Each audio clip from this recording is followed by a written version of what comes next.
नमस्कार। आज एक बहुत ही दिलचस्प और प्राचीन कहानी की गहराई में उतरते हैं। नाम है राजा, बाढ़ और मछली। तो शुरुआत एक बहुत बड़े सवाल से करते हैं।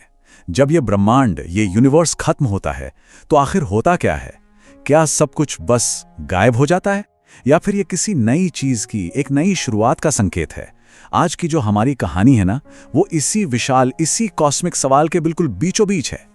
तो चलिए इस कहानी के लिए वो कहते हैं ना, स्टेज सेट करते हैं। राजा और मछली की कहानी तक पहुंचने से पहले ये समझना बहुत जरूरी है कि उनकी दुनिया चलती कैसे थी, उसके नियम क्या थे। देखिए, हम एक ऐसे वक्त की बात कर रहे हैं जो इंसानी इतिहास से भी बहुत बहुत पुराना है। एक ऐसा दौर जहां वक्त का पहिया आज की तरह नहीं बल्कि बिल्कुल अलग अंदाज में घूमता था। इस कहानी को ठीक से समझने के लिए ना, हमें हिंदू कॉस्मोलॉजी में टाइम के साइक्लिकल कॉन्सेप्ट को पकड़ना होगा। इसको ऐसे समझिए, जैसे कभी ना खत्म होने वाला कॉस्मिक डांस चल रहा हो। पहले क्रिएशन होता है, यानी सृजन, फिर प्रिजर्वेशन यानी संरक्षण, और फिर डिस्ट्रक्शन यानी विनाश। और ये सब क्यों होता है? सिर्फ इसलिए ताकि हर अंत के बाद एक नई शुरुआत हो सके। और इन साइकिल्स का जो स्केल है, जो पैमाना है, वो सच में दिमाग घुमा देने वाला है। हम बात कर रहे हैं एक कल्प की। अब ये कोई 1000-2000 साल नहीं है, नहीं, ये एक पूरे यूनिवर्स की लाइफ स्पैन है। मतलब क्रिएटर यानी ब्रह्मा के एक दिन और एक रात के बराबर का समय। सोचिए जरा, ये कितना कितना विशाल होगा, इसकी कल्पना करना भी मुश्किल है। तो सवाल ये है कि हर कल्प के आखिर में होता क्या है? होता है प्रलय।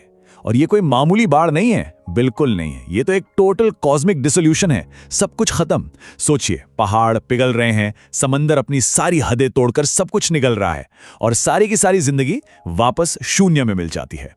ये कह सकते हैं कि ये कुदरत का अल्टीमेट रीसेट बटन है। लेकिन इस पूरी तबाही के बीच, इस विनाश के बीच भी उम्मीद की एक किरण है, एक शक्ति है जो व्यवस्था बनाए रखती है। वो है भगवान विष्णु, द प्रिजर्वर, संरक्षक। उनका काम क्या है? उनका काम ये पक्का करना है कि जब ये कॉस्मिक तूफान थमे तो जिंदगी का बीज फिर से पनप सके, फिर से अंकुरित हो सके। वो इस कभी ना खत्म होने वाले साइकिल में कंटिन्यूटी की सबसे जरूरी कड़ी हैं। चलिए अब इस बड़े कॉस्मिक कैनवस से जरा जूम इन करते हैं और कहानी के दिल में उतरते हैं। अब फोकस एक इंसान पर होगा, एक राजा जिसका अटूट विश्वास इस पूरे ब्रह्मांडीय नाटक में एक बहुत ही अहम, एक बहुत ही क्रूशियल रोल निभाने वाला था। तो मिलिए राजा सत्यव्रत से। वो सिर्फ एक राजा, एक रूलर नहीं थे। नहीं, वो एक बहुत ही आध्यात्मिक इंसान थे जो एक मटीरियल दुनिया में जी रहे थे। और यही है हमारी कहानी के हीरो, हमारे प्रोटैगनिस्ट। आखिर क्या चीज थी जो सत्यव्रत को ड्राइव करती थी? एक शब्द में जवाब है धर्म। और धर्म का मतलब सिर्फ कोई रूल बुक नहीं है, नहीं, ये तो उनके वजूद का, उनके होने का आधार था। सही और गलत की एक गहरी अंदरूनी समझ। और इसी प्रिंसिपल के दम पर उन्होंने हमेशा न्याय और करुणा से राज किया, हमेशा सही काम करने की कोशिश की। पर यही कहानी में एक दिलचस्प मोड़ आता है। बाहर से देखने पर तो लगता था कि राजा सत्यव्रत के पास सब कुछ है, एक महान राजा जिसे उसकी प्रजा बहुत प्यार करती थी। लेकिन अंदर ही अंदर उन्हें एक खालीपन सा महसूस होता था। उनकी हर सुबह की पूजा पाठ, नदी किनारे तपस्या, जल चढ़ाना, ये सिर्फ रस्में नहीं थी, ये असल में इस मटीरियल दुनिया से आगे बढ़कर उस परम सत्य की एक गहरी तलाश थी। और उनकी यही तलाश, यही खोज उन्हें एक ऐसे मोड़ पर ले आई जहां कुछ नामुमकिन सा होने वाला था। एक ऐसी मुलाकात जो न सिर्फ उनकी बल्कि पूरी दुनिया की किस्मत बदलने वाली थी। जरा उस सीन को इमेजिन कीजिए। वही रोज की सुबह, वही नदी और वही पूजा पाठ का तरीका। सत्यव्रत जल चढ़ाने के लिए अपनी अंजुली में यानी अपने हाथों में पानी भरते हैं, जैसा उन्होंने हजारों बार पहले भी किया था। लेकिन इस बार कुछ अलग था, कुछ बहुत अलग। उनके हाथों में उस ठंडे पानी के बीच एक नन्ही सी सुनहरी मछली थी। सिर्फ एक मछली नहीं, बल्कि एक कांपती हुई बेबस सी जान। यह एक बहुत ही शांत, एक छोटा सा पल था, लेकिन यही पल इस पूरी कहानी का टर्निंग पॉइंट बनने वाला था। और फिर वो हुआ जिसने हकीकत के सारे नियम तोड़ दिए। वो छोटी सी मछली बोल पड़ी। उसने बड़ी मासूमियत से मदद की गुहार लगाई, हे राजा, कृपा करके मेरी रक्षा करें, बड़ी मछलियां मुझे खा जाएंगी। बस एक पल के लिए सोचिए, उस वक्त सत्यव्रत को कैसा लगा होगा। तो राजा ने क्या किया? उनका अगला कदम, जो देखने में तो एक बहुत छोटा सा काम था, असल में उन्हें सीधा उनकी किस्मत के रास्ते पर ले जाने वाला था। सत्यव्रत ने एक सेकंड के लिए भी नहीं सोचा। उनके धर्म ने, उनके अंदर की करुणा ने उनसे फौरन एक्शन करवाया। उन्होंने उस नन्ही मछली की आवाज सुनी, उसके डर को महसूस किया और उसे उठाकर अपने पानी के बर्तन में, यानी अपने कमंडलू में सुरक्षित रख लिया। ये एक बहुत ही सिंपल लेकिन दिल से निकला हुआ रिएक्शन था। उस पल में सत्यव्रत को लगा कि उन्होंने बस एक बेबस जीव की जान बचाई है, एक अच्छा काम किया और बात खत्म। उन्हें इस बात का जरा भी अंदाजा नहीं था कि ये कोई इत्तेफाक नहीं था, ये तो एक इम्तिहान था। और वो अनजाने में ही एक ऐसे डिवाइन प्लान का हिस्सा बन चुके थे जो आगे चलकर पूरे ब्रह्मांड की किस्मत तय करने वाला था।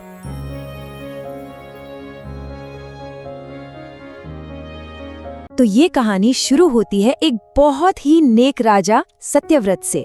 उनकी जिंदगी में एक दिन एक बहुत ही मामूली सी घटना होती है, लेकिन वही एक घटना उनकी और पूरी दुनिया की किस्मत हमेशा के लिए बदल देती है। ऐसा तब होता है जब उनकी मुलाकात एक ऐसे जीव से होती है जो कह सकते हैं कल्पना से भी परे था। हुआ यूं कि राजा सत्यव्रत को एक नन्ही सी मछली मिली, इतनी छोटी कि उनके हाथ के बर्तन में बड़े आराम से आ गई। तो उन्होंने सोचा, चलो इसे सुरक्षित रखते हैं। लेकिन अगली सुबह जो हुआ उसे देखकर वो एकदम दंग रह गए। वो छोटी सी मछली रातों रात इतनी बड़ी हो गई कि बर्तन ही छोटा पड़ गया। और ये तो बस एक कमाल के सफर की शुरुआत थी। मछली के बढ़ने की जो रफ्तार थी वो बिल्कुल यकीन करने लायक नहीं थी। राजा ने उसे एक बड़े तालाब में छोड़ा, लेकिन कुछ ही वक्त में तालाब भी छोटा पड़ गया। फिर उन्होंने उसे एक नदी में छोड़ा, पर मछली तो बस बढ़ती ही जा रही थी, रुकने का नाम ही नहीं ले रही थी। आखिर में उन्होंने उसे विशाल समंदर में छोड़ दिया, लेकिन हर बार वही हुआ, मछली अपने नए घर से भी बड़ी हो जाती थी। जरा सोचकर देखिए, एक ऐसा जीव जो इतना बड़ा हो जाए कि उसके सामने विशाल समंदर भी एक छोटा सा तालाब लगने लगे। अब वो मछली कोई मामूली मछली नहीं रही थी, वो एक शाही जीव बन चुकी थी। उसकी खाल सोने की तरह चमक रही थी और उससे एक दैवीय रोशनी निकल रही थी। ये नज़ारा ऐसा था कि किसी भी की आंखें खुली की खुली रह जाएं। अब तक राजा सत्यव्रत को पूरा यकीन हो चुका था कि ये कोई आम मछली तो बिल्कुल नहीं है, ये तो कुदरत के सारे नियम तोड़ रही थी, ये कुछ दिव्य था। पर सवाल ये था कि आखिर ये है क्या और यहाँ क्यों है? यही सवाल उनके दिमाग में घूम रहे थे और इन्हीं सवालों का जवाब एक बहुत बड़े राज से पर्दा उठाने वाला था। और फिर वो पल आ ही गया। इस अनोखी मछली का राज आखिरकार खुलने वाला था। समंदर की लहरों को चीरते हुए वो विशाल मछली ऊपर उठी। उसकी दैवीय रोशनी से पूरा आसमान जगमगा उठा। और तभी बादलों की गड़गड़ाहट से भी ज्यादा ताकतवर एक आवाज गूंजी, ऐसी आवाज मानो पूरे ब्रह्मांड में फैल गई हो। उस दमदार गूंजती हुई आवाज ने सिर्फ 2 शब्द कहे, मैं विष्णु हूं। और बस उसी पल राजा सत्यव्रत के लिए सब कुछ बदल गया। अब उनके सामने पूरी सच्चाई थी। ये थे मत्स्य, यानी संरक्षक देवता भगवान विष्णु का मछली अवतार। उन्हें एक बहुत ही खास मकसद से भेजा गया था, इंसानियत को आने वाली एक बहुत बड़ी तबाही से बचाने के लिए, उन्हें रास्ता दिखाने के लिए। तो ये कोई मामूली मछली नहीं थी, ये तो पूरी दुनिया के लिए एक लाइफलाइन थी। भगवान विष्णु ने राजा को एक बहुत गंभीर चेतावनी दी।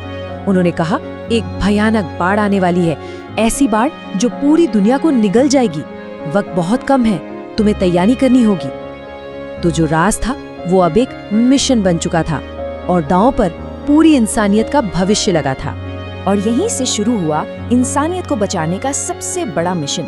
सारी जिम्मेदारी एक अकेले इंसान के कंधों पर थी, राजा सत्यव्रत। उन्हें सिर्फ अपनी पीढ़ी को ही नहीं बल्कि आने वाली हर पीढ़ी के भविष्य को बचाना था। भगवान विष्णु के निर्देश एकदम साफ थे। पहला, एक बहुत बड़ी नाव बनाओ जो उस महाप्रलय को झेल सके। दूसरा, सप्तर्षियों यानी 7 महान ऋषियों को इकट्ठा करो जो ज्ञान का भंडार थे। तीसरा, धरती के हर पेड़ पौधे के बीज जमा करो। चौथा, इंसानियत की सदियों की जानकारी और पवित्र ग्रंथों को बचाओ। और आखिर में, धरती पर मौजूद हर जीव जंतु का एक एक जोड़ा नाव पर ले आओ। राजा सत्यव्रत ने एक पल भी नहीं गवाया। बिना कोई सवाल किए वो पूरी लगन और तेजी के साथ इन आदेशों को पूरा करने में जुट गए। उन्हें पता था कि वक्त हाथ से निकल जा रहा है और पूरी इंसानियत का भविष्य अब सिर्फ उनके काम पर टिका है। अब जरा इस बात को सोचिए, एक तरफ पूरी दुनिया अपनी रोजमर्रा की जिंदगी में मगन थी, इस बात से बिल्कुल अनजान कि उन पर क्या मुसीबत आने वाली है, और दूसरी तरफ एक अकेला इंसान चुपचाप दुनिया की सबसे बड़ी बचाव नाव बना रहा था, उसी दुनिया के लिए जिसे ये तक नहीं पता था कि उसे बचाए जाने की जरूरत है।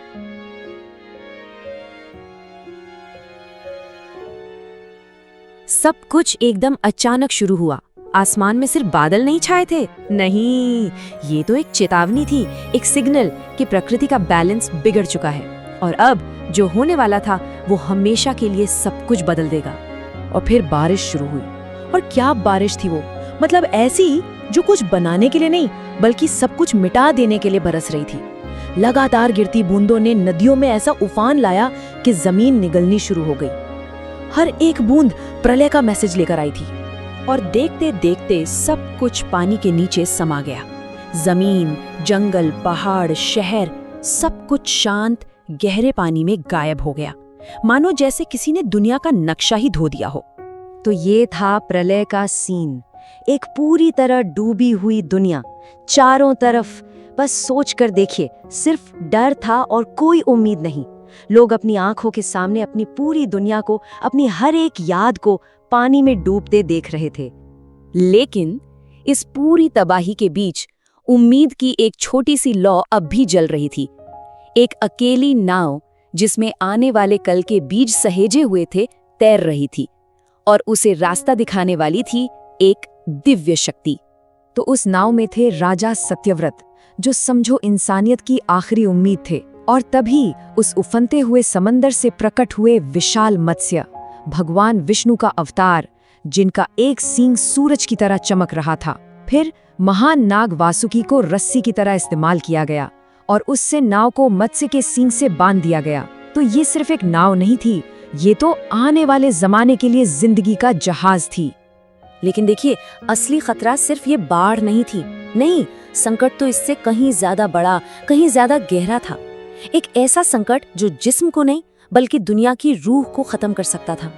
असल में हुआ ये था कि हयग्रीव नाम का एक असुर, उसे ज्ञान की ताकत से जलन होती थी।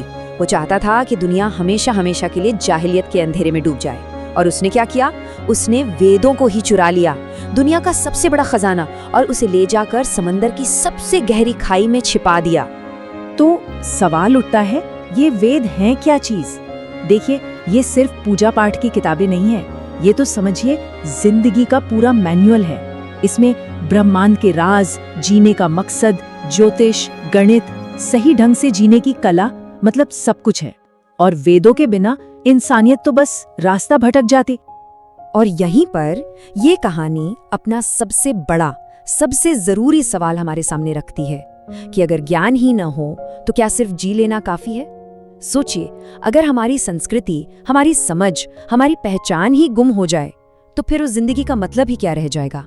तो अब उस डूबी हुई दुनिया की गहराइयों में एक फाइनल शोडाउन की तैयारी थी। एक तरफ थी अच्छाई, देवत्व, और दूसरी तरफ बुराई, अंधकार, और इनके बीच एक जबरदस्त जंग होने वाली थी। तो ये सिर्फ कोई आम लड़ाई नहीं थी, ये कॉस्मिक स्ट्रगल था, एक ऐसी जंग जिसका नतीजा ये तय करने वाला था कि इंसानियत ज्ञान की रोशनी में आगे बढ़ेगी या हमेशा के लिए अज्ञान के अंधेरे में खो जाएगी। और फिर वो महासंग्राम शुरू हुआ। सबसे पहले मत्स्य ने उस गहरे अंधेरे समंदर में छलांग लगाई। वहां देवत्व और अंधकार के बीच ऐसी भयंकर लड़ाई छिड़ी कि पूरा समंदर हिल गया। और आखिर में अच्छाई की ताकत के सामने हयग्रीव का घमंड टूट गया और उसका अंत हुआ। और सबसे जरूरी बात, समंदर की उन गहराइयों से उन पवित्र वेदों को वापस निकाल लिया गया, मानो जैसे ज्ञान का सूरज फिर से उगाया हो। तो जैसे ही वो असुर खत्म हुआ, दुनिया को अपना सबसे कीमती खजाना वापस मिल गया। अस्तित्व की वो बुनियाद जो खो गई थी, उसे फिर से, एक बार फिर से स्थापित कर दिया गया। वेदों को फिर से स्थापित कर दिया गया। और सच पूछें तो यही इस पूरी कहानी का असली मकसद था। सिर्फ जिंदगियों को बचाना नहीं, बल्कि उस ज्ञान को बचाना जो जिंदगी को मायने देता है। तो असल में ये कहानी हमें सिखाती क्या है? यही कि इंसानियत को अगर सच में जिंदा रहना है तो हमें सिर्फ अपने शरीर नहीं, बल्कि अपनी बुद्धि को, अपनी समझ को, अपनी संस्कृति को बचाना होगा, क्योंकि ज्ञान के बिना जिंदगी तो बस अधूरी है।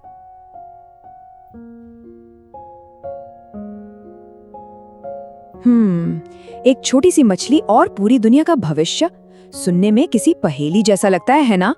ये सिर्फ एक लाइन नहीं है, बल्कि एक गहरा रहस्य है। इसका क्या मतलब हो सकता है?